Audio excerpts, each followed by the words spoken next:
Hello guys, Vishu ഒക്കെ അല്ലേ, നമ്മൾക്ക് പടക്കം വാങ്ങിക്കാൻ പോയാലോ?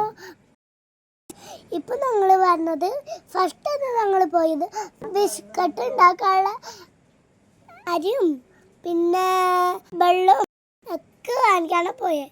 എന്നിട്ട് നേരെ അതൊക്കെ വാങ്ങിച്ചിട്ട് ഞങ്ങൾ ഇറങ്ങി ബില്ല് പേ ചെയ്യുക. എന്നിട്ട് ബില്ല് പേ ചെയ്തിട്ട് നേരെ വിട്ടു പടക്കം വാങ്ങിക്കുക.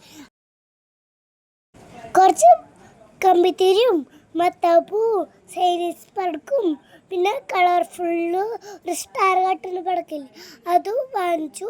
പിന്നെ നമ്മളുടെ ഒരു സൈനീസ് പടക്ക പോലെയൊക്കെ ഉണ്ട് കേട്ടോ. ഇതിന് നല്ല സ്റ്റാർ വരുന്നുണ്ട്. ആടെയൊക്കെ പേടി ഉണ്ടായിരുന്നു, പിന്നൊക്കെ പേടി മാറിയിട്ട് നല്ല ഉസാറിൽ ചെയ്തു. എന്നിട്ട് ഞങ്ങൾ മത്താപ്പൂവ് അല്ല മേശപ്പൂവ് പൊട്ടിക്കായിരുന്നു കേട്ടോ. നല്ല ഭംഗിയില്ലേ ഇത് കാണാൻ? അപ്പുറത്തുനിന്ന് വേറെ ആൾക്കാർ പൊട്ടിക്കുന്നുണ്ട് കേട്ടോ. എന്നിട്ട് ഞങ്ങൾ പടക്കം പൊട്ടിച്ച്. അപ്പം എല്ലാവർക്കും ഹാപ്പി വിഷു, ബൈ.